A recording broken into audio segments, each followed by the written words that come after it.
On this episode of the Press Rewind Prince Lyrics podcast, I revisit the song title Love and Sex.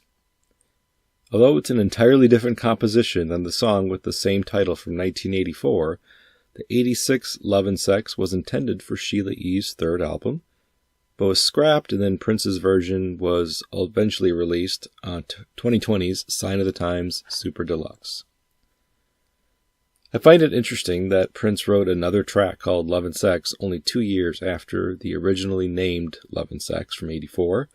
I suppose that means he had no intent or inclination to release the 1984 version by the time he recorded this in early '86.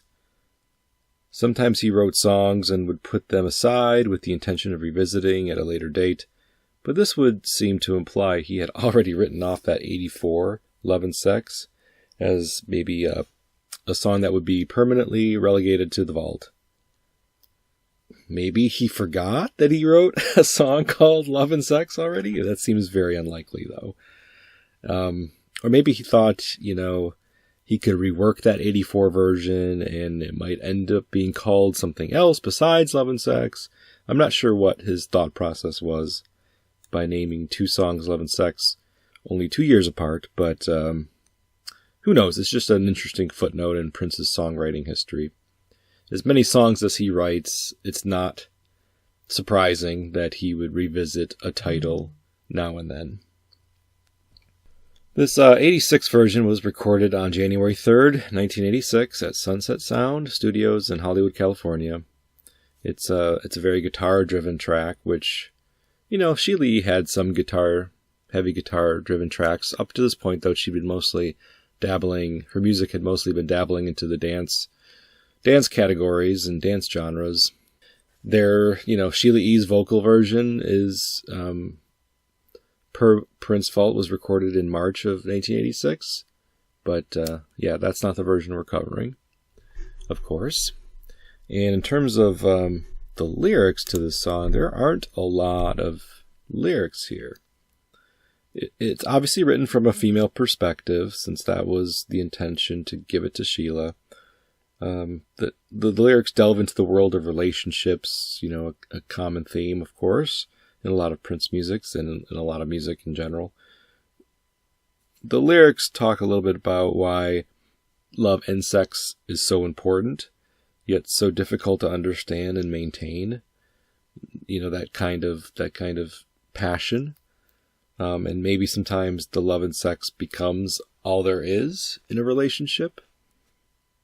It seems that the title refers to how intertwined these two words are and how important they both are for human beings to feel and express. So in the first verse, look at us, two children in a grown-up world, playing around with love and sex. Look at you, out of control, so in love with a crazy girl, claiming that I got you under some kind of hex. Look at me, trying my best to seduce you, when I know you're already mine. Surely, surely, darling, in a grown-up world, you and I could find better use of our time. Calling themselves children, does he mean that emotionally or chronologically? I'm not sure exactly what he means by calling themselves children at the very beginning of this verse. Maybe in terms of the writing of the song, he's trying to express that it sometimes feels like serious relationships are grown folks' business that youngins shouldn't be partaking in. Maybe expressing an overwhelmed feeling by calling themselves children.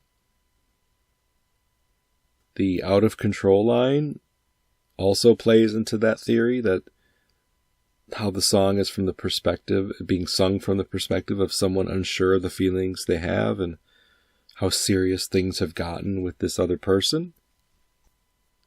The fact that he mentions in a grown-up world twice in this verse implies to me that the song is being sung from the perspective of a person who doesn't feel they're ready, maybe, for, this, how serious engaging in a relationship that involves both love and sex can actually be.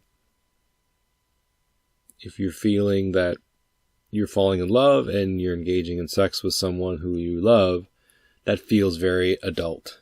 That feels very grown up.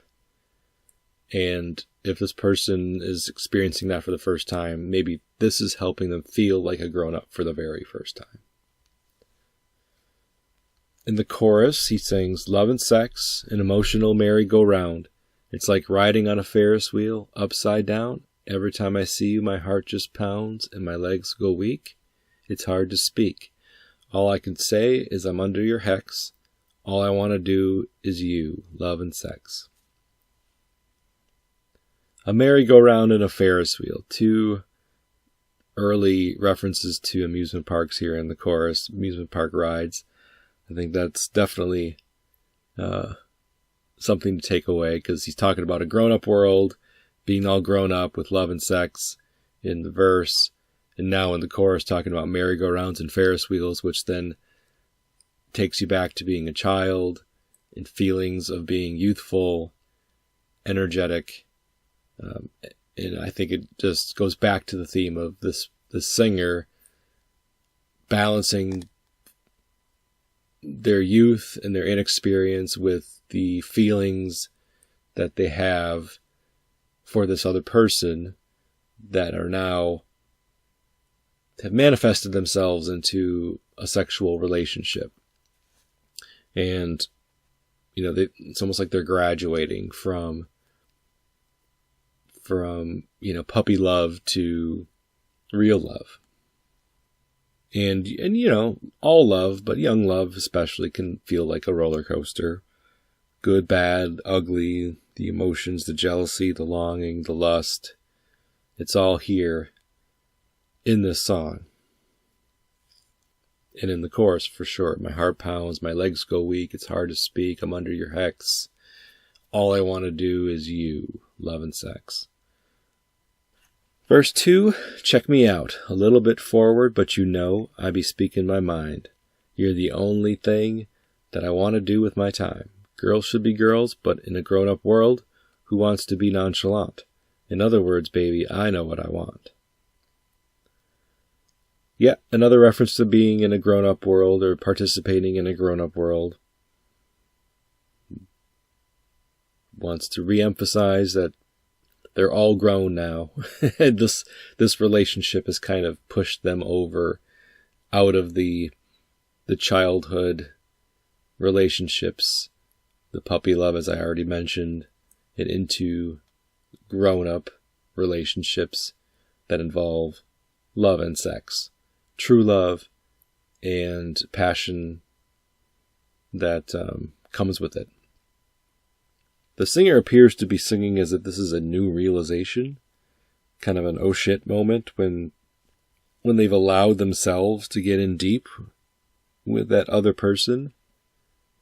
They kind of finally get it. Like, I know what I want. I'm no longer going to play games. It tells him that he speaks his mind. He knows what he wants. Well, I mean, I'd say he, but for the song, Sheila would be saying she speaks her mind. She knows what she wants. She's being very forward. Doesn't want to leave anything to chance. The line about who wants to be nonchalant, like who wants to just continue acting like this isn't a big deal, to be interested in someone enough to be forward and express themselves is also a very grown-up experience.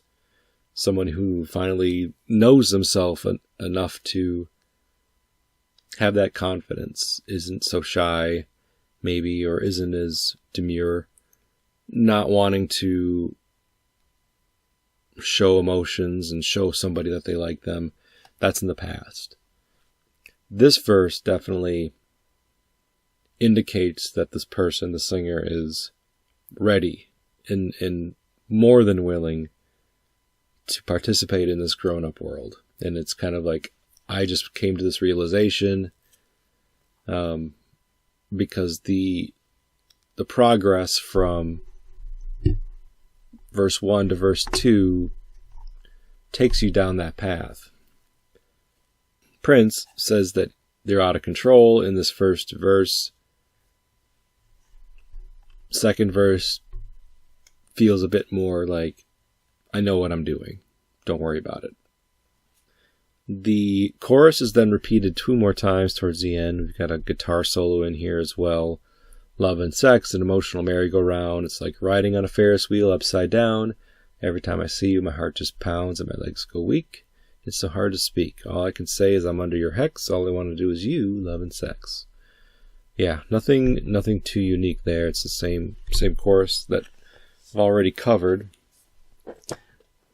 So yeah, not too much else to say about this song. It's, again, a song sung from the perspective of someone who's seems to be really going through the motions of adult love. And again, I think the chorus talking about merry-go-rounds and Ferris wheels tries to bring us back to this person being young, but the verses really, to me, express that they're ready to move past that, and this particular person that they're interested in is helping them graduate to adult love. So let's see what the Parade and Sign of the Times era studio sessions book from 85-86 has to say about love and sex in this January 3rd, 1986 entry. After years of recording music, it was inevitable that he'd repeat himself, even if it was just reusing the same title as a song he'd recorded 2 years earlier. Love and Sex, which has nothing in common musically and lyrically with his original 1984 recording, began as many of his songs did, with Prince laying down the basic groove on his drum kit, which he covered with several Mirage tracks using preset rock guitar fifths and nylon strings, as well as guitar and bass, which were both likely played from the control room and recorded in the big room of the studio through his amplifier. The lyrics were written from a female perspective, and some of the musical elements from the song were likely influenced by Sheila, specifically his use of agogo bells, a Latin instrument similar to a cowbell. After 7 hours of recording and overdubs, an additional hour was spent creating the proper aural mood. The way the song was recorded and mixed actually gives the listener the feeling of being on the Ferris wheel referenced in the lyrics. Prince's philosophy on both love and sex can be better understood from an interview he had done in 1981. More than my songs have to do with sex, they have to do with one human's love for another. The need for love, the need for sexuality, basic freedom, equality. I'm afraid these things don't necessarily come out. I think my problem is that my attitude is so sexual that it overshadows anything else. It is possible that Love and Sex was written and tracked at some point during the previous week, but it appears that the majority of the song was recorded on this date. Love and Sex was recorded for Sheila E. This version, with Prince singing on the track, remained unreleased during his lifetime, but was included on 2020's Sign of the Times Super Deluxe. Sheila's updated Love and Sex remains unreleased. So yeah, not a lot to say about this one in the book either. There's a nice clean version on the Sign of the Times Super Deluxe, so check that out. And that'll do it for this episode of the Press Rewind Prince Lyrics podcast. I've been your host, Jason Brenninger. You can find the show at pressrewind.net and on social media. And until next time, thank you very much, and goodbye.